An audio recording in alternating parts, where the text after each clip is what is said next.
Donc nous allons aujourd'hui, si je peux dire, à la rencontre d'une autre bête, au chapitre 13 de l'Apocalypse, versets 11 et suivants, la bête qui monte de la terre, qui vient donc en second par rapport à la bête de la mer. Alors nous abordons ce texte mystérieux, mais aussi tellement important pour toujours essayer d'entrer dans l'intelligence, comme je l'ai dit la dernière fois, théologique, de ces stratégies du dragon.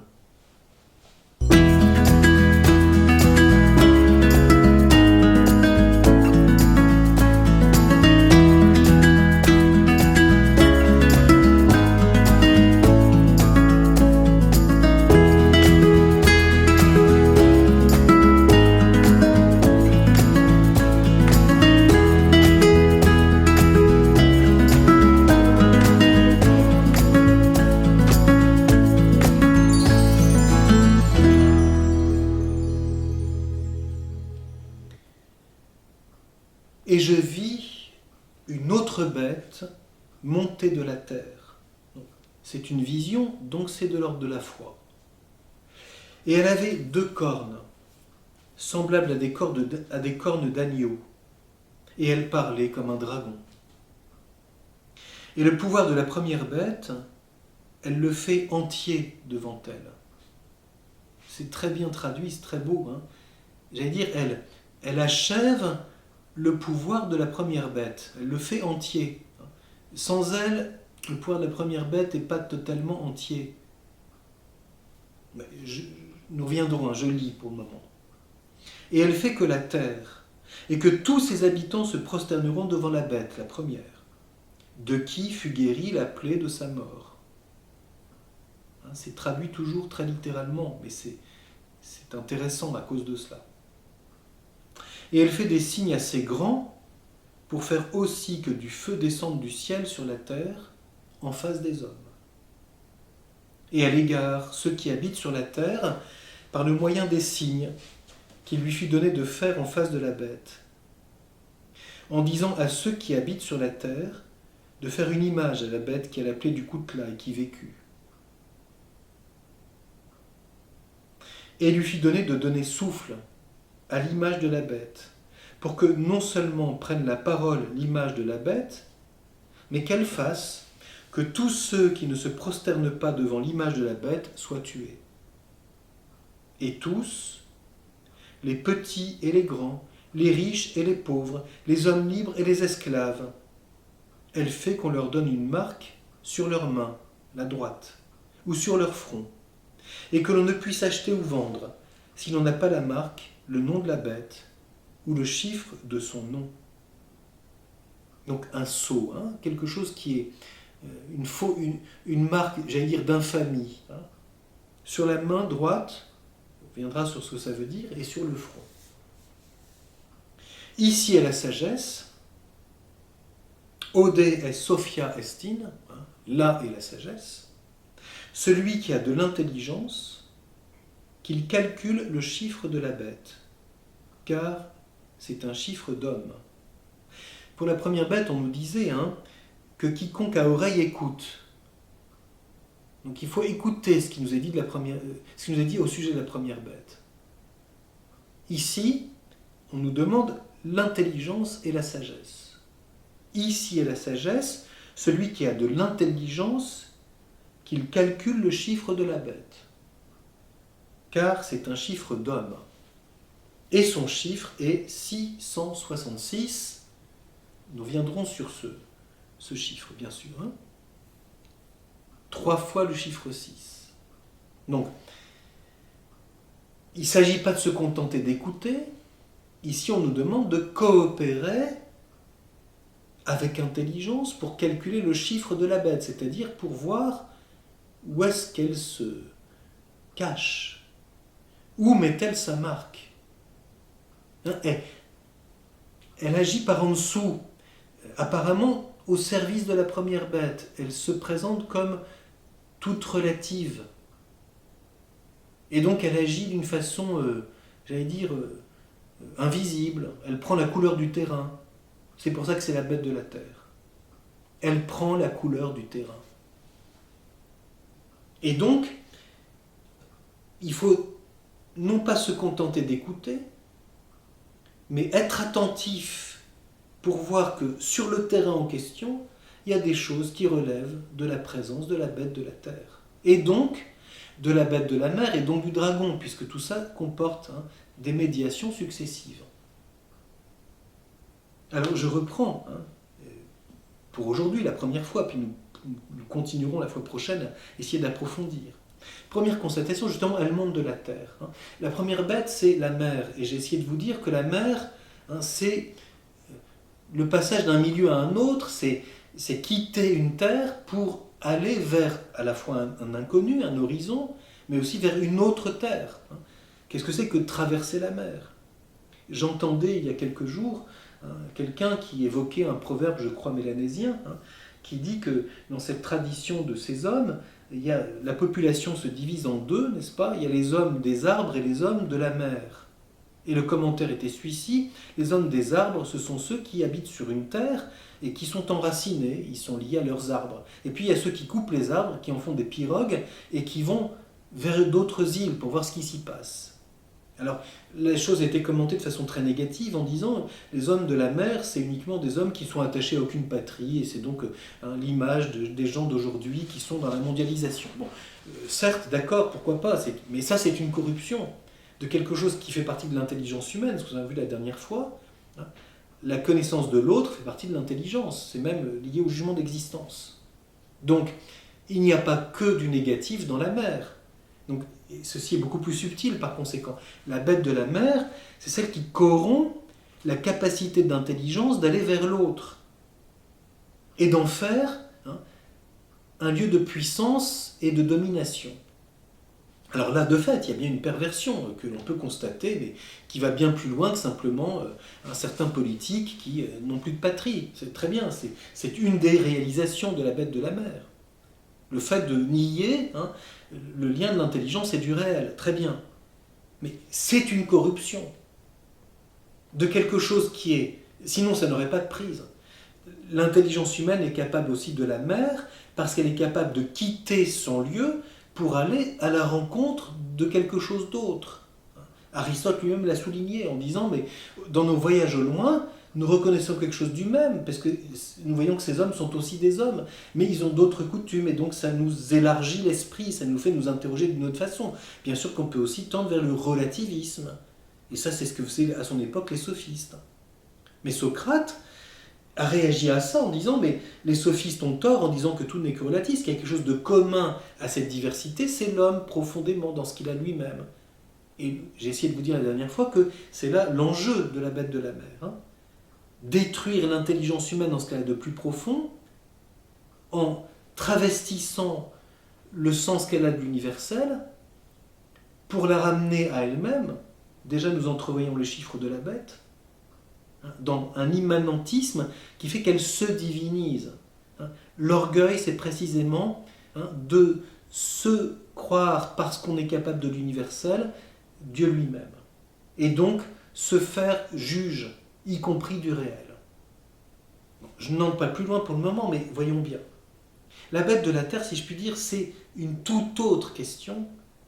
Bien sûr qu'il y a un lien entre elles, c'est ce qu'on va voir, bien sûr, l'Apocalypse le dit. Mais, à la différence de la mer, elle prend la couleur du terrain où je me trouve. Donc, elle se travestit dans ce qui m'est familier, dans là où je suis enraciné, l'homme des arbres, là où j'ai mes racines. Et de fait, je vais d'abord dire une généralité, mais il y a quelque chose ici à bien comprendre. La culture humaine par elle-même n'est pas évangélique. Et toutes les cultures humaines, c'est-à-dire tous les développements liés à une terre, cette coutume ici, cette façon d'être là, cette façon de... Bien sûr que ce sont des richesses extraordinaires de l'être humain, mais cela comporte aussi, cela charrie aussi son lot d'erreurs. Nous irons un peu plus loin, de confusion, qui viennent des conséquences du péché originel, des coutumes qui ne sont pas tout à fait humaines, Par exemple, Abraham est né dans un pays, enfin, a vécu dans une terre promise où il est arrivé dans un lieu dans lequel, avec les Baals, on sacrifiait les enfants. Le sacrifice à l'idole. C'est d'ailleurs bien la bête de la terre. Puisqu'on va voir que c'est une bête qui fait des idoles, qui fait des images qu'on doit adorer. Donc, l'idolâtrie, c'est toujours quelque chose qui vient de notre terre. On prend pour Dieu ce qui est à nous, ce qui est nous, l'image que l'on se fait, la chose qui nous appartient, qui est en connaturalité avec nous. C'est exactement, si je puis dire, autre chose que l'universel. L'universel, c'est le dialogue avec l'autre qui peut se pervertir en un faux universel que l'on possède. La terre, c'est au contraire le singulier, le particulier, là où j'ai mon champ, là où j'ai mon arbre, là où j'ai ma maison, là où j'habite. Et je ne peux pas, c'est intéressant parce qu'on pourrait dire presque, une des variantes, c'est la patrie. Il y a des idéologies qui divinisent la patrie. Défendre sa patrie est une chose dans ce qu'elle a de grand, ce qu'on a reçu de ses pères d'une façon qui est juste, là où nos pères sont enterrés, mais nos pères n'ont pas fait que des choses bonnes. Et donc il y a un discernement. Tout n'est pas assumable dans la culture que je reçois. Tout n'est pas assumable dans l'éducation que j'ai reçue. Mes pères ont pu commettre des erreurs. Et donc je ne peux pas identifier l'évangile et la foi avec la culture chrétienne de cet endroit, qui est incarnée d'une certaine façon, mais qui charrie aussi, parce que cet homme est marqué par le péché, des confusions, des dangers d'idolâtrie. Et c'est quelquefois comme ça que les jeunes réagissent avec vigueur, parce qu'ils ont le sens que ce qu'on leur dit n'est pas toujours exact, et que ça a beau être de leur terre et de leur famille, etc., ça les saoule, parce que ce n'est pas ce qu'ils estiment être vrai. Donc il y a, autrement dit, un discernement dans la tradition. L'universel, c'est au contraire, j'allais dire, le nouveau, c'est le renouvellement. Quand saint Thomas dit que l'Église est à la fois conservare et renovare, la bête de la mer, c'est du côté du renovare. Allons voir ailleurs. Renouvelons-nous en écoutant ce que dit quelqu'un d'autre. Alors que le conservare, c'est la bête de la terre. C'est la tradition. C'est ce que mes parents m'ont transmis. C'est ce que mes pères ont transmis, ont vécu. Or, ceci est à la fois avec des éléments de vérité, mais peut comporter des confusions, des erreurs. Et c'est en ce sens, par exemple dans l'encyclique Fides et Ratio, le pape Jean-Paul II souligne qu'une culture ne peut être évangélisée que par la médiation de la sagesse philosophique, c'est-à-dire par une purification qui discerne en cherchant la vérité de l'homme ce qui est vrai dans une culture de ce qui n'est pas assumable par l'évangile. C'est en ce sens que l'inculturation, c'est pas mettre l'évangile à la sauce de tel endroit. C'est convertir cette culture à l'évangile en discernant ce qui en elle est profondément humain. Exemple, les coutumes du mariage, toutes ne sont pas assumables. Les coutumes dans l'éducation, tout n'est pas assumable. Ah, ça c'est original et humainement c'est grand, ça peut être évangélisé. Mais ceci est une confusion qui au contraire fait perdre du temps à un enfant parce que ça le met dans quelque chose qui est une erreur, une faute, voire un péché. Et ceci doit être converti et rejeté. Or ça, c'est précisément l'œuvre de l'Esprit Saint. L'Esprit Saint nous fait discerner ce qui est du Christ et ce qui ne l'est pas. Ce qui vient de Dieu et ce qui ne l'est pas. Quand Jésus nous dit que votre oui soit oui, que votre non soit non, qu'est-ce qui nous apprend à vivre cela et à le découvrir intérieurement? C'est l'œuvre de l'Esprit Saint paraclet. Et c'est le deuxième aspect que je soulignais, la bête de la terre qui se déguise en prenant la couleur du terrain, du moins qui se fond dans le paysage, pour nous conduire à une confusion entre Dieu et quelque chose qui n'est pas lui. Elle est, nous dit l'Apocalypse, au service de la première bête. Donc elle vient en second par rapport à la première bête. De même que le Paraclet est envoyé par Jésus à partir du moment où le Christ nous laisse, nous quitte. Et donc il faut mettre ça en parallèle. Ça veut dire que la bête de la mer est une caricature du Christ, nous l'avons vu la dernière fois, qui est le Verbe, et donc c'est du côté de l'intelligence. La bête de la terre est une caricature de l'œuvre de l'Esprit Saint Paraclet. Et au lieu d'être l'esprit de vérité qui nous conduit à la vérité tout entière, donc qui fait ce discernement, je vais lire ce passage dans Saint Jean, elle est au contraire celle qui sème la confusion, celle qui profère le mensonge, celle qui agit au service de la première bête pour que son pouvoir sur les hommes arrive à sa plénitude. Alors je lis, pour qu'on voit bien le lien. Le dragon ne fait rien d'original, il fait des caricatures. Caricatures pour s'opposer à l'œuvre de Dieu dans la descendance de la femme. Donc dans le mystère de l'Église. Et donc caricature de la vérité apportée par le Christ, en singeant le mystère du Christ mort et ressuscité,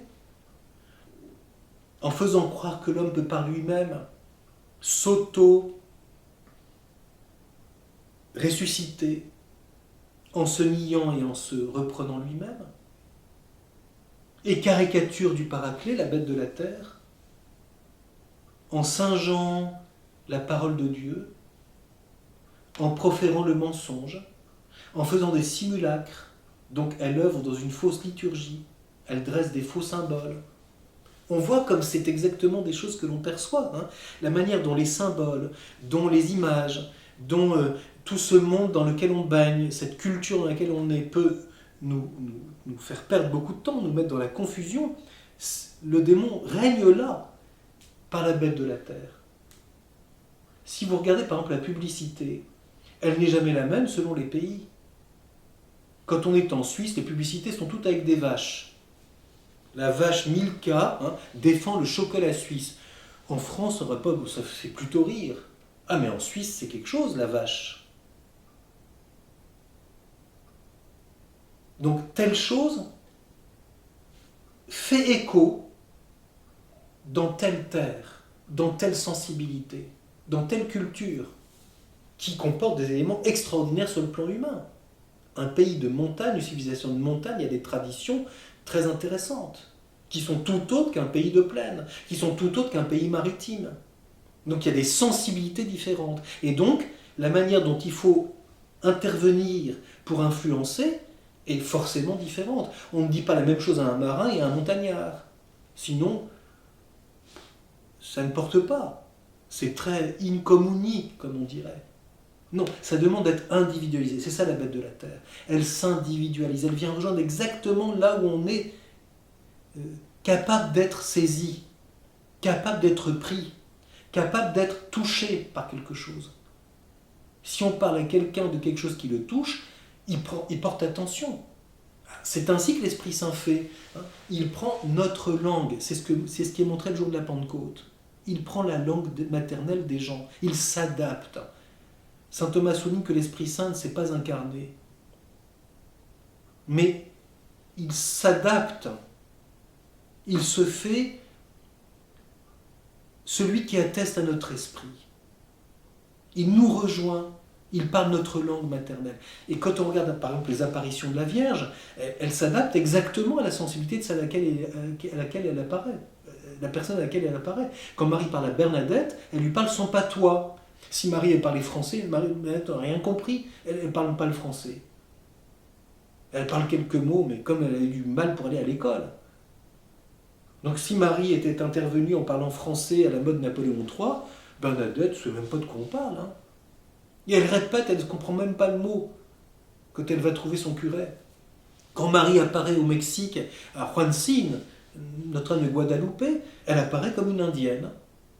Mais Marie n'est pas une indienne, donc qu'est-ce qu'elle raconte? Non, elle s'adapte. Parce que ce serait le visage d'une espagnole, Juancín dirait, il y a une espagnole qui est arrivée. C'est l'évêque, c'est le même, c'est les femmes qu'on voit tourner là, chez les Espagnols, c'est les mêmes. Non, elle est de son peuple. Autrement dit, elle s'adresse à lui, et dans sa langue. Et elle a cette tendresse extraordinaire de lui donner un bouquet de roses. Ça, c'est l'œuvre du Paraclet. Les apparitions de Marie sont liées au Paraclet, c'est dans la vie de l'Église. Ce n'est pas une nouvelle incarnation, ce sont des signes. La deuxième bête fait des signes. Elle singe la conduite du Paraclet qui agit par des signes, qui agit de l'intérieur, qui prend la couleur de notre sensibilité pour nous évangéliser, c'est-à-dire pour nous ramener au Christ. Le Christ, il s'est incarné dans un temps et dans un lieu, mais ce qu'il dit s'adresse à tout homme. Le Paraclet, c'est quelqu'un qui s'adapte à notre sensibilité pour que l'Évangile devienne notre sang, notre vie, notre chair, et que nous soyons des saints, c'est-à-dire que l'Évangile prenne chair en nous. Une mère Teresa est restée une mère Teresa, un Jean-Paul II est un Jean-Paul II, il n'est pas devenu une espèce de modèle en série, c'est le modèle 2005. C'est pas une voiture de série, un saint. C'est un individu tout à fait singulier. Et Jean-Paul II était très polonais ou même très lituanien par sa mère. C'est un slave. Mère Teresa est de telle origine. Et l'Esprit Saint n'a pas détruit son humanité. Il a respecté la terre qui est la sienne. Elle est faite de terre. L'humanité est de terre. La bête de la terre, c'est celle qui vient prendre la couleur du terrain pour faire du faux Paraclet. Et si l'Esprit Saint nous rappelle la vérité de Jésus, le faux Paraclet, la bête de la terre, achève l'œuvre de la bête en proférant des mensonges. La bête de la mer blasphème, la bête de la terre dit des mensonges. Mais le mensonge, ça paraît vrai, ça paraît anodin.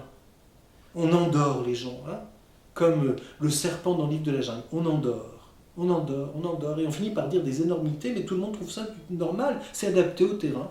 On va zigouiller nos vieillards, mais tout le monde trouve ça finalement, après tout, peut-être, c'est mieux. Ça nous évite tellement de souffrance. C'est beaucoup mieux. Vous voyez pas comme c'est mieux? C'est une compassion. Ça, c'est la bête de la terre. Elle fait passer pour compassion ce qui est un meurtre. Donc, elle a les cornes d'un agneau, elle se prétend miséricordieuse, et elle parle comme un dragon. Elle est source de mort, source de mensonge. On fait passer pour une miséricorde ce qui est un meurtre. On fait passer pour une vérité ce qui est un mensonge. C'est le règne de la confusion. Et pour que ça passe, on prend les arguments qui rejoignent ce à quoi on est sensible. Et ça, on le pervertit pour que ce soit sous le pouvoir du mensonge et du blasphème, et non pas converti à la vérité de l'Évangile. Alors, pour éclairer, je prends ce que Jésus dit du Paraclet, au chapitre 16 de Saint Jean, parce que on comprend ce que fait la bête de la terre qu'en regardant d'abord ce que Jésus dit du Paraclet. Et on comprend alors que c'est une caricature démoniaque. Donc, dans l'œuvre de l'Église, dans le mystère de la vie de l'Église, qui est conduite par le Paraclet pour être vraiment du Christ et du Père, il y a aussi la bête de la terre qui s'insinue par ce qui est terrestre, c'est-à-dire par ce qui est humain, pour pervertir, semer la confusion, faire régner le mensonge, et donc faire que la bête de la mer a un pouvoir. Elle règne sur les esprits. C'est au chapitre 16 de Saint Jean, au verset 5. « Maintenant je m'en vais vers celui qui m'a envoyé, et aucun d'entre vous ne m'interroge, où t'en vas-tu ? Mais parce que je vous ai dit cela, la tristesse a rempli votre cœur. Cependant, moi je vous dis la vérité. Mieux vaut pour vous que moi je m'en aille. Car si je ne m'en vais pas, le Paraclet ne viendra pas vers vous. Mais si je pars, je vous l'enverrai. Et une fois venu, donc quelle est l'œuvre du Paraclet ?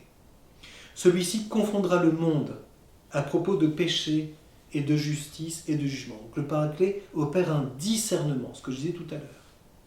De péché, parce qu'il ne croit pas en moi. Quel est le discernement fondamental de l'ordre du péché ? C'est le refus de la foi. Quels sont ceux qui croient vraiment ? Comme disait Hans Urs von Balthasar, tels sont apparemment de l'Église qui n'en sont pas, tels sont apparemment hors de l'Église qui sont le cœur de l'Église. Et ça, c'est le discernement de la foi.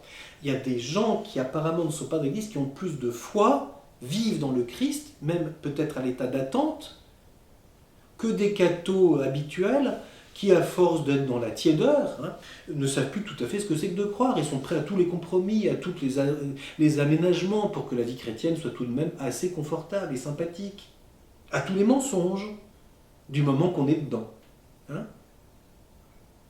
Le tout, c'est que ça ne se sache pas. Donc, la foi, c'est le paraclet qui discerne où est vraiment la foi.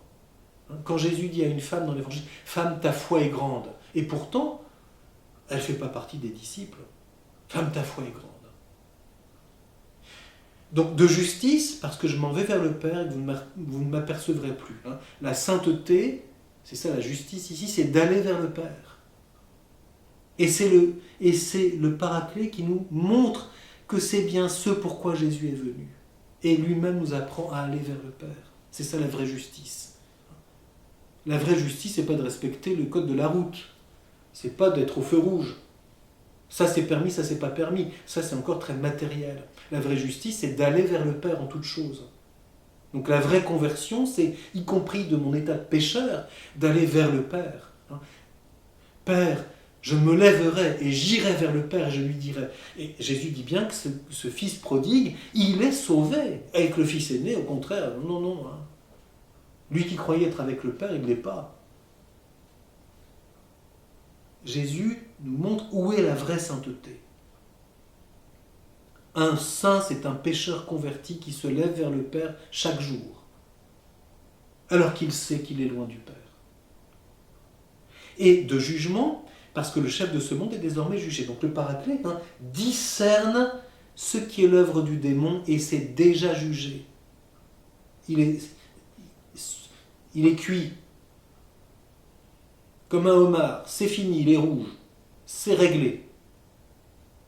C'est jugé. Alors Jésus poursuit, j'ai encore beaucoup de choses à vous dire, mais vous ne pouvez les porter à présent.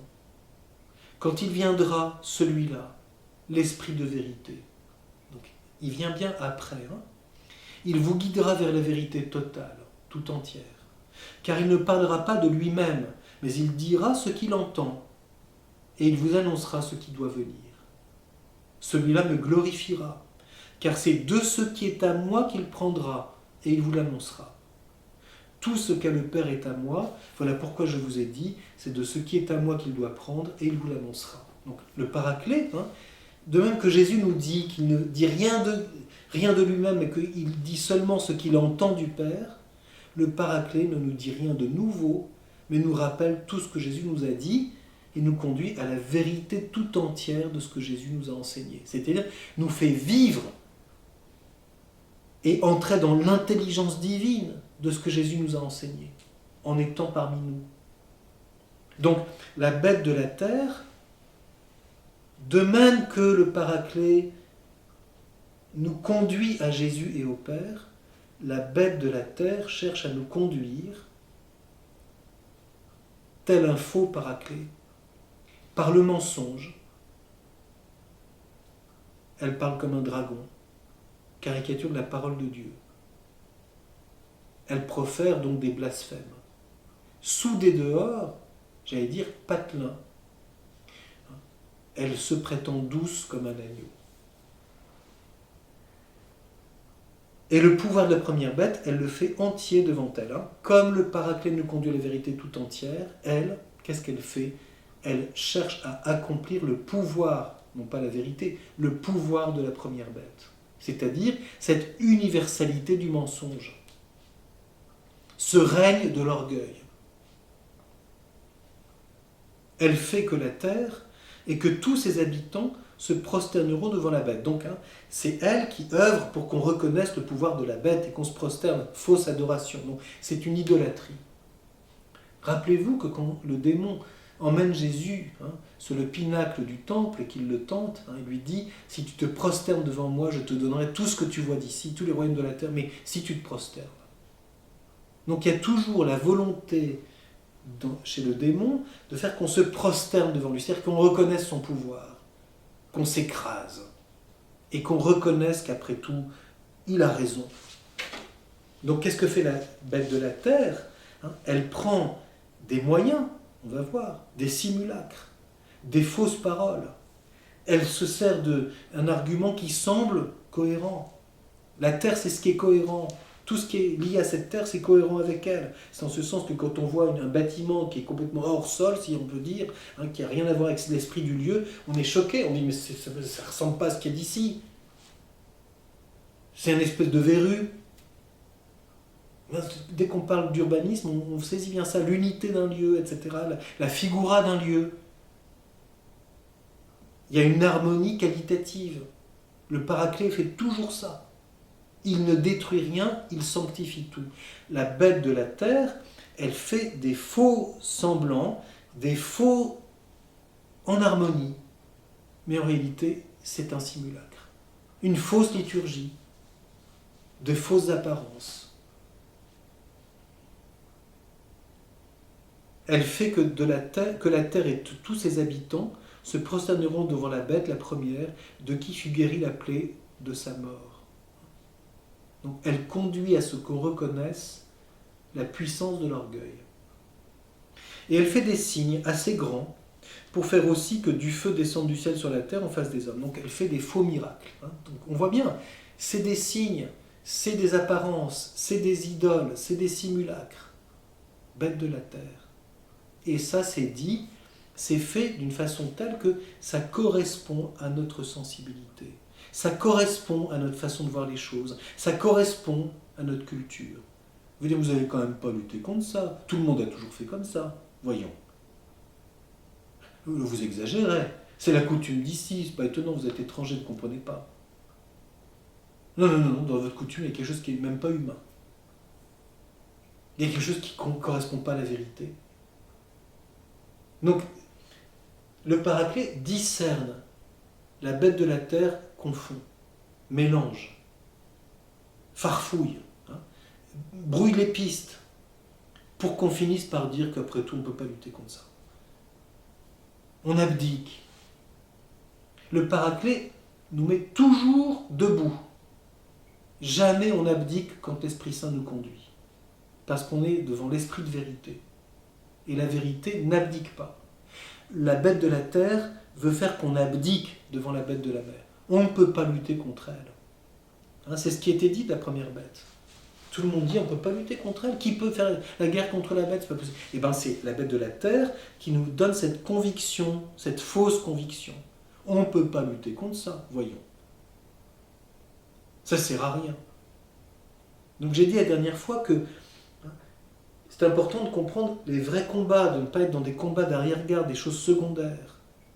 La bête de la terre veut toujours qu'on soit dans des choses relatives, où les pistes sont brouillées, pour que la bête de la mer aille jusqu'au bout de son pouvoir. Le Paraclet, au contraire, nous montre le discernement de ce qui est vrai, pour que ce soit ça qui nous tienne à cœur, et qu'on laisse de côté ce qui est erroné, une confusion sans intérêt. Et elle égare ceux qui habitent sur la terre. On voit bien, elle égare. Donc elle brouille. Elle nous perd dans des labyrinthes. Ça aboutit à des impasses. On est sur des fausses pistes. On arrive dans des no man's land. Il n'y a plus rien de discerné. Une espèce de... plus rien n'a de sens. Tout devient vain, apparemment. Elle aime ce qui est vain. Quand on voit certaines situations politiques, par exemple, où tout est brouillé, on ne sait pas par quel bout prendre les choses, il n'y a rien qui tient, tout nous échappe. C'est la bête de la terre qui œuvre de cette façon. Je ne dis pas que le démon est derrière tout ça, je dis simplement que c'est la manière dont on procède. C'est une espèce d'anonymat, un égarement général, une confusion. Tout est dans tout et réciproquement. Tout se vaut, madame, ma brave dame. Tout se vaut. Le relativisme. Je me souviens que quand Benoît XVI avait été élu, il avait fait un sermon avant l'élection qui allait aboutir à à ce que ce soit lui qui soit choisi, hein, en insistant sur l'importance du relativisme dans le monde qui est le nôtre. Hein. Tout se vaut, la vérité n'existe pas, chacun sa vérité, ça c'est la bête de la terre. Elle égare les habitants de la terre. Par le moyen des signes qu'il lui fut donné de faire en face de la bête, donc elle passe par des signes, des simulacres, des miroirs, des jeux, des mirages. Hein. Les mirages publicitaires, les mirages des slogans, les mirages des choses qu'il faut, soi-disant, sont capitales et que si on ne fait pas ça, on échappe à tout, etc. Ce sont des mirages et quand on y passe, tout d'un coup on se rend compte que ça disparaît. C'est ça un mirage. Un mirage, on croit toujours que c'est vrai. Puis plus on avance, puis d'un coup, il n'y a plus rien. Et on voit qu'on est dans l'illusion depuis le début. C'est ça la bête de la terre. Elle fait des mirages, des simulacres, des signes pour égarer. Elle donne des fausses pistes. C'est le jeu de pistes des scouts. Hein. Alors il y a des fausses pistes. Il faut savoir quelle est la vraie. Il faut reconnaître le signe qui indique où ça va vraiment. Et puis les signes qui montrent que c'est une fausse piste. Donc en disant, elle égare ceux qui habitent, par le moyen des signes, etc., en disant à ceux qui habitent sur la terre de faire une image à la bête qu'elle appelait du coutelas qui vécut. Donc tout ça c'est pour qu'on lui fasse une image à la bête. C'est-à-dire qu'on lui dresse un portrait. On en fasse une idole. Il lui fut donné de donner souffle à l'image de la bête. On croit que c'est vivant. On croit que c'est vivant, parce que ça correspond à ce qui nous correspond, à ce qui nous convient. Que tous ceux qui ne se prosternent pas devant l'image de la bête soient tués. Et on fait croire que si on n'adore pas ça, si on n'obtempère pas ce qui nous est dit de faire, eh bien on va y passer. Soit tué, c'est-à-dire soit exclu. En fait, le mensonge tue. Le mensonge, c'est la vraie mort de l'âme. C'est la vraie mort de l'intelligence. Et tous, les petits et les grands. Et donc ça passe par ce qui leur convient, mais ça c'est exactement prendre le petit là où il est petit, le grand là où il est grand, le pauvre là où il est pauvre, le riche. Vous voyez. On prend des arguments qui sont exactement ce que je veux entendre. L'homme libre et l'homme esclave. Il y a des façons esclaves de s'adresser à l'esclave pour qu'il se sente compris. Le syndicat des esclaves. Le murmure, au fond. Le murmure, c'est ça. Le murmure, c'est exactement ce que je voulais entendre. Mais on est d'accord. On se retrouve d'accord dans le murmure. Sauf que c'est un tout petit dénominateur commun. Mais on a un petit point commun là. Et là, on est complice. Elle fait qu'on leur donne une marque sur leurs mains. Et alors du coup, on est reçu. On fait partie de la communauté de tous ceux qui ont quelque chose de commun. Sur la main, c'est le pouvoir d'agir. Sur le front, c'est la compréhension des choses. Et ceux qui cherchent la vérité sont isolés et sont exclus. Ils se retrouvent exclus du jour au lendemain. C'est pour ça qu'il faut beaucoup de courage pour chercher la vérité avec le paraclet. On sait qu'on sera seul. On sait que toutes les gens sur qui on pouvait s'appuyer sont des planches pourries, sont des chaises à 3 pieds. On pensait qu'on pouvait s'appuyer, mais en fait ils mentent. Ils ont juste dit ce qu'on voulait entendre à un moment et on a cru que c'était vrai. On a fait confiance faussement. Quand on fait confiance à quelque chose qui est manipulé par la bête de la terre, à un moment ça disparaît, ça s'effondre. Tandis que, où sont les vrais amis? Ils ne sont pas toujours là où on pensait qu'on les avait. C'est quelquefois de gens tout à fait autres qu'on entend ce qui est le plus vrai. Et là, on voit qu'il y a une rencontre profonde. Et puis, il y a la fausse communauté, la fausse église, la fausse communauté démoniaque de tous ceux qui ont la même marque sur la main ou sur le front, c'est-à-dire qu'ils voient tous la même chose et qui agissent tous de la même façon. Tout le monde fait ça. C'est ça la main droite avec la marque. Tout le monde fait ça. Tout le monde agit ainsi. Tout le monde pense comme ça. Comment tu as la prétention de penser autre chose? Solzhenitsyn dit qu'on commence à avoir du courage le jour où on refuse le mensonge. C'est-à-dire qu'on ne dit plus le même langage. Et c'est exactement ce qu'il faisait. Tout d'un coup, on ne parle plus le langage du parti. Ça les époustoufle tous. Et Solzhenitsyn dit que c'est la manière de résister. Ça a commencé comme ça, ce qu'il appelait les samizdat, c'est-à-dire la manière dont on dit que tout le monde, on se dit que ça, on sait que c'est faux. Et on sait qu'ils savent qu'on sait qu'on sait. On sait qu'ils savent. Et eux savent qu'on sait qu'il c'est ainsi qu'ils se comportent. Donc, la vérité, c'est d'abord d'être entré dans cette vérité intérieure et de refuser le mensonge. D'arrêter d'hurler avec les loups, d'aboyer avec les mêmes chiens. Tout le monde dit la même chose au même moment comme il faut l'entendre parce que c'est ça qu'on attend d'eux. Et là, ils sont tranquilles, c'est l'opinion commune, c'est la terre. C'est le lieu où on est ensemble, tout va bien. Tout le monde dort, tout le monde ment, mais ça fait rien, on est ensemble. L'argument de la communauté qui passe avant l'argument de la vérité. Soyez pas intolérants, la vérité, c'est trop difficile. Le tout, c'est d'être d'accord avec tout le monde. Personne ne vous en voudra. Hurlez avec les loups. Mais vous voyez bien que c'est ainsi qu'il faut faire avec cette personne. Personne ne vous en voudra. Ah, mais la vérité fait que je pense que c'est ainsi que je dois agir, même si vous ne le comprenez pas. Oui, c'est exigeant. La vérité est la communauté du mensonge. C'est ça, avoir le chiffre de son nom sur la main ou sur la tête, sur le front. C'est-à-dire penser comme tout le monde, agir comme tout le monde. Alors là, on est reçu, on commerce, on réussit. On commerce, c'est-à-dire, on pense qu'on est dans la justice, parce que le commerce, c'est donnant-donnant. Hein. Donc on est dans des échanges, dans une fausse communion. Donc que fait le Paraclet ? Une fausse église. Une fausse... Parce que église veut dire assemblée. Hein. L'assemblée réunie par le mensonge. Mais Jésus a prévenu. Tout royaume divisé contre lui-même est en échec. Et voué à la destruction. Donc, si quelque chose est construit dans une fausse unité par le mensonge, tôt ou tard, c'est déjà en train de s'effondrer. C'est déjà fichu. La seule communauté vraie qui tient, c'est celle du Christ et du Paraclet, l'Esprit de vérité. Et réunie par la parole de Dieu. Ce qui réunit l'Église, c'est la parole de Dieu. Ce n'est pas ce que disent les gens qui sont selon une interprétation qui est ce que tout le monde veut entendre. Oui, l'Église, l'Évangile dit ça, mais vous savez, c'est comme ça qu'il faut le comprendre. Ah, bah si c'est ça, je suis d'accord, alors il n'y a pas de problème. Hein, ah ben d'accord, je suis avec vous, là, si c'est ça. C'est très rassurant parce que ça supprime la lutte. Ça supprime la difficulté. Ça supprime la solitude. Ça supprime l'incompréhension. Ça supprime la souffrance. Ça supprime la calomnie. Tout le monde va dire du bien. Jésus l'a prévenu. Hein. Malheureux êtes-vous quand tous les gens disent du bien de vous. C'est ainsi qu'ils ont persécuté les faux prophètes. Qu'ils ont traité les faux prophètes. Ils les ont reçus, en fait, ils les ont encensés.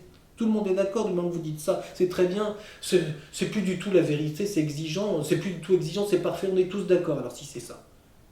Mais tout le monde applaudit. Plus qu'à son tour. Tandis que heureux êtes-vous quand les gens vous calomnient, vous persécutent, disent toutes sortes de mal contre vous à cause de moi. C'est ainsi qu'ils ont traité les prophètes. Donc, Jésus nous a prévenus. Hein, il y a bien là un discernement. Et c'est pourquoi l'Apocalypse nous invite à la sagesse. Quel est le chiffre qui fait qu'on reconnaît que dans ce terrain où les choses sont confondues, où la couleur du terrain fait qu'on n'arrive pas à distinguer, qu'il y a un caméléon qui se planque là et on n'avait pas vu que c'était là. On n'a pas vu qu'elle était là, ici. Comment discerner ?